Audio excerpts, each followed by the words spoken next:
denen artean ikastolan Moodle erabiltzen dugunez, badago aukera bat bloga egiteko eta ondo ikusteko, eta denak erabiltzen genunez, genek egun dena erabiltzen oso ondo, eta horren bidez baitek aipatuzun, eta beste guztia aurrera eramatea, eta azkenan denen artean. Overclock izena jarri genion zen, overclock eta ordenagailuak bere saldutena baino potentzia gehiago edo emateko erabiltzen den teknika bat, revoluzioa pasatzea edo, eta ikusi genuenean denbora eta ikusi genuen gutxi gora horrela joan barko ginela, eta ordean jarri genuen overclock.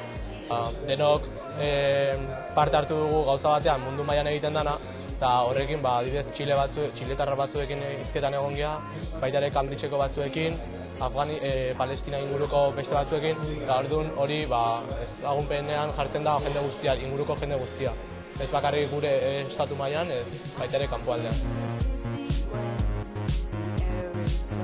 Lehen aldiz robotaren kaja ikusi nuenean, ireki eta lehenengo eta behin junintzen instrukzio liburuen bila. Guazen ikustera nola egin behar den hau. Gazteek ez, gazteek irekitzen dute kutxa eta hasten dira montatzen. Esperimentatzeko beste modu bat dute.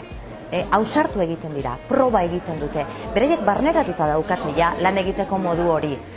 Telefono mugikur berria eskuratzen dutenean hasten dira erabiltzen. Guk ez, guk irakurri egiten dugu nola erabili behar den. Aprobetxatu egin behar ditugu gaitasun horiek. Beraientzat teknologia eskura dagoen zerbaita, beren bizitzan dago. Beraiek egingo dute hori askoz ere xamurrago. Oraindik hitz egiten ari gara esfortzu konstiente batez hori gizarteratzeko. Leister gizartetik etorriko da eta hori horretarako prest egon behar dugu.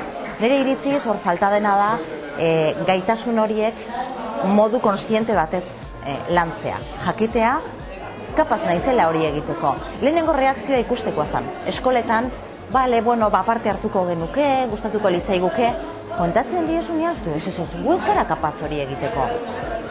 Kutxa irekitakoan, zatezu, hoxe baietz, legorekin hasi naizti, legok ez di bildurrik ematen, eta robota bada ere ausartu egiten naiz egiten. Hori da, transmititu nahi dugun baloretako bat, ez? Ausartu zaitez egiten, egin, saiatu, esperimentatu, ondo ateratzen dela? Fantastiko. Ez dela ondo ateratzen, berdin dio, beste aukera bat daukazu, eta probatzen jarraitu behar duzu, ezta? Orduan ikuste dut saltu hori, gure eta beste arteko saltu hori gertatzen ari dela, eta horrelako ekitaldiek eta horrelako erramientek aukera ematen dutela hori zabaltzeko gehiago, ezta? Nahiko ondo atera dira, espero genuenaren barruan, eta oraindik falta zaigu proba bat, eta ber zer moduz ateratzen zaigun. Batez ere robota izan da guretzako zailena edo aldaketa asko dituna. Zeren bateriaren zerikusia edo argia edo beste hainbat faktore handia daude kaltetzen dutena, egun bateko lana eta beste egunean egindakoarekin. Orduan, robot azken finean, beste guztia oso ondo bideratu da eman dugu denok. Orain ja lasaiago, robotaren zatia amaitu dugu, emaitzak itxoiten ari geha, eta ja proiektu zientifikoa, baina proiektu zientifikoan badakigu ziur ondo dengo dugula.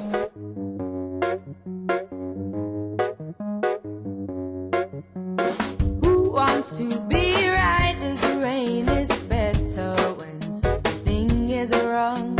You get excitement in your bones and everything you do's a game. When night comes and you're on your own, you can say I chose to be alone. Who wants to be right as the rain? It's harder when you're on top. Bereizik eskaini digu aukera eskoletara joateko, zientzia eta teknologia beste modu batera ikus daitekela erakusteko, eta ikustean beraiek nola jasotzen duten mezua, nola sartzen diren, nola ikusten duten zientzia, teknologia gure bizitzaren parte bat dela, eta disfrutatu daitekela ikusten eta entzuten ari zareten bezala disfrutatzen ari dira, eta guretzat sekulako poza izan da.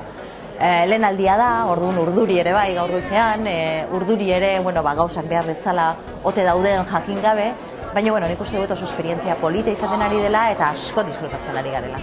Hau ideia hona da, ikusteko. Konturatzen zea esfortzua behar duela eta zure aldetik asko jarri behar dezuela, baina azkenean merezi du. But at least when you're at yours, you know how to feel things. See when hard work don't pay off and I'm tired.